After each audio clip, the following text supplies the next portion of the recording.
شہر قم کے اندر ایک صحابی ہیں جن کا ذکر عام طور پر کم کیا جاتا ہے. جب بی بی معصومہ قم سلام اللہ علیہا کی زیارت پر انسان جاتا ہے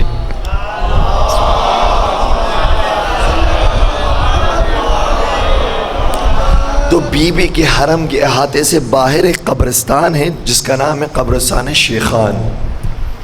اس قبرستان کے اندر بہت سارے شہداء کی علماء کی قبریں موجود ہیں، لیکن جو سب سے بڑا مزار اس قبرستان کے اندر ہے اس صحابی کا نام ہے جناب زکریا بن آدم. نام ہے ان کا جناب زکریا بن آدم. 8ویں امام حضرت امام علی رضا علیہ السلام کے زمانے میں زندگی گزار رہے تھے.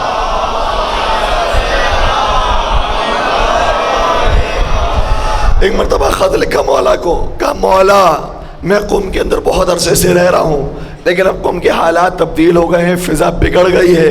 اب کچھ نوجوان ایسے آ گئے ہیں کہ یہاں پر وہ محرمات انجام دیتے ہیں، گناہ کے کام کرتے ہیں. میرا دل نہیں چاہتا کہ میں شہر قم میں باقی رہوں، میں چاہتا ہوں کہ کسی اور شہر میں چلے جاؤں. سنیے گا امام رضا نے خط میں کیا لکھا. فرمایا اے زکریا بن آدم، تم شہر قم کو نہ چھوڑنا، کیونکہ تمہاری وجہ سے پروردگار نے اہل قم سے عذاب کو اٹھا لیا.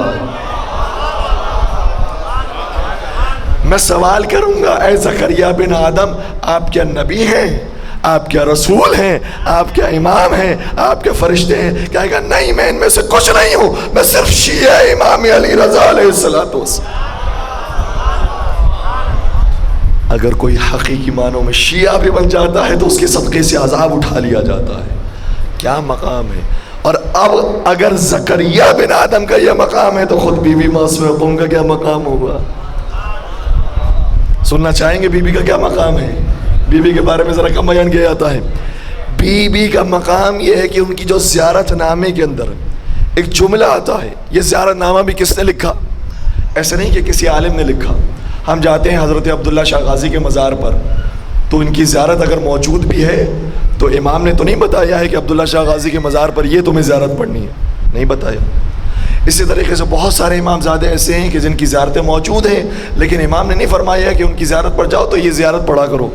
کیوں؟ کیونکہ زمانہ محدود تھا، ہر ایک کے بارے میں زیارت بیان نہیں کی گئی. بہت سارے افراد ایسے ہیں جو بڑے مقرب، بڑے مقدس، بڑے محترم تھے، اس دنیا سے چلے گئے لیکن ان کی زیارت ہم تک نہیں پہنچ سکی. لیکن بی بی معصومہ قم وہ ہیں کہ جن کی زیارت امام علی رضا علیہ السلام نے تعلیم فرمائی ہے،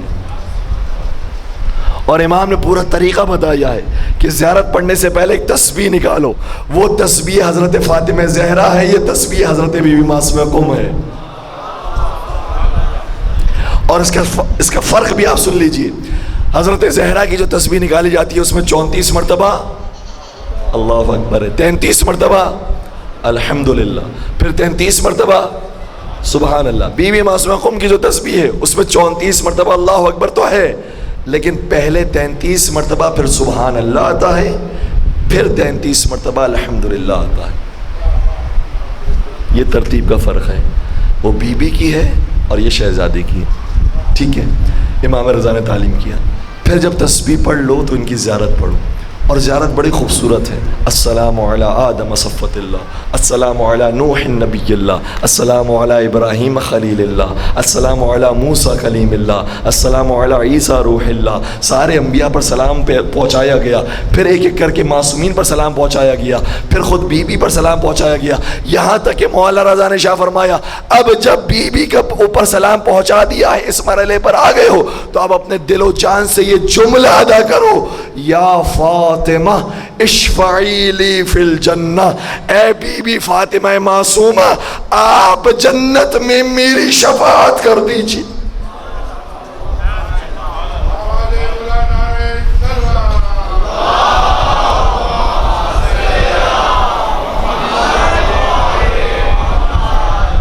بی بی کی شفاعت اتنی اہم ہے. یہ تو بی بی کی شفاعت ہے. 14 معصومین کی فہرست میں بی بی موجود نہیں ہے. البتہ میں یہ نہیں کہتا کہ بی بی معصومہ نہیں ہے، معصومہ ہے بی بی، اسی لیے تو بی بی کا لقب ہے بی بی معصومہ قم سلام اللہ علیہ. اور یہ معصومہ کا لقب کیسے ملا؟ خود 8ویں سرکار نے اپنی بہن کو یہ لقب دیا ہے. فرمایا تھا من زار المعصومۃ بقم کمن زارنی، جس نے قم میں میری بہن معصومہ کی زیارت کی گویا ایسے جیسے مشہد میں میری زیارت کی. ایک وہ معصوم ہوتے ہیں جو خدا کی طرف سے معصوم بنائے جاتے ہیں، ایک وہ معصوم ہوتے ہیں جو معصوم کی زبان سے معصوم بنائے جاتے ہیں۔ کیا شہزادی زینب کبریٰ سلام اللہ علیہ کے بارے میں امام سجاد کا جملہ یاد نہیں ہے کہ مولا نے شاہ فرمایا تھا اپنی پھوپھی کے بارے میں، انتی بحمد اللہ عالمۃ غیر معلمہ وفہمۃ غیر مفہمہ، اے پھوپھی جان آپ ایسی عالمہ خاتون ہیں جس نے دنیا میں آ کر علم حاصل نہیں کیا۔ ہائے ہائے ہائے، میری آواز تو دب گئی ہے، آپ کی آواز تو اٹھی بھی ہونی چاہیے۔ رات کی اس تاریخی میں آپ بیٹھے ہوئے ہیں محب اہل بیت بن کر ذکر علی سننے کے لیے، ایک باواز بلند صلوات پڑھ دیجئے محمد و آل محمد پر۔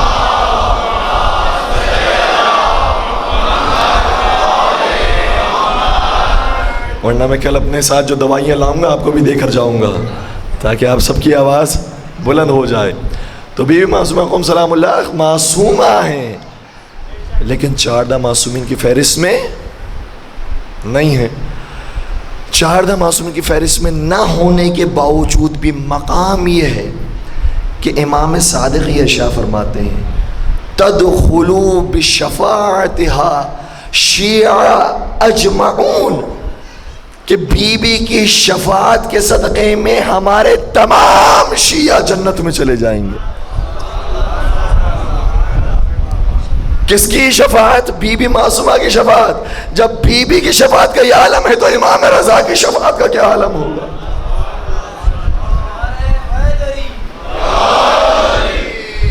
بی بی کی پاک شفاعت ہے، اور اس سے ہمیں یہ بھی سمجھ میں آیا ہے کہ جب انسان جنت میں جائے گا تو شفاعت کرنے والا بھی ہوگا اور ان ہستیوں سے شفاعت پانے والا بھی ہوگا۔ ہائے ہائے ہائے، ایسا نہیں ہے کہ جو شفاعت کرنے والا ہے وہ شفاعت پانے والا نہیں ہے، جو شفاعت پانے والا ہے وہ کرنے والا نہیں ہے، نہیں، دونوں طرف سے معاملہ ہوگا۔ کچھ کی شفاعت کرنے والے ہوں گے، کچھ سے شفاعت پانے والے ہوں گے۔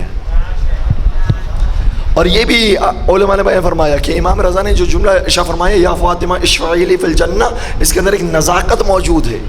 یہ نہیں فرمایا اے بی بی آپ جنت میں جانے کے لیے میری شفاعت کر دیجئے، یہ نہیں ہے جنت میں جانے کے لیے، بلکہ فرمایا اشفعی لی فی الجنہ، آپ جنت میں جانے کے لیے نہیں بلکہ جب میں جنت میں پہنچ جاؤں تو میرے درجات میں بلندی کے لیے آپ میری شفاعت کر دیجئے گا۔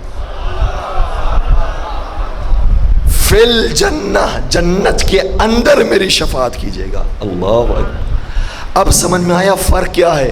جناب زکریا بن آدم، آپ کی وجہ سے بھی عذاب اٹھ گیا، لیکن آپ کی وجہ سے صرف قوم والوں پر سے عذاب اٹھا۔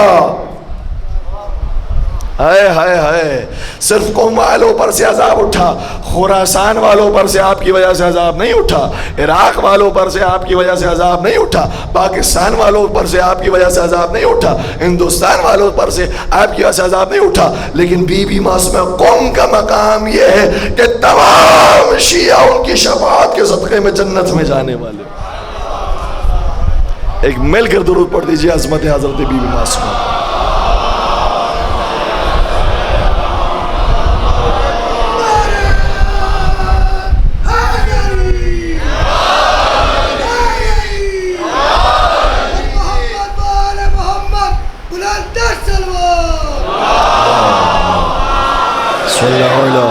محمد وآل محمد وعجل فرجہم۔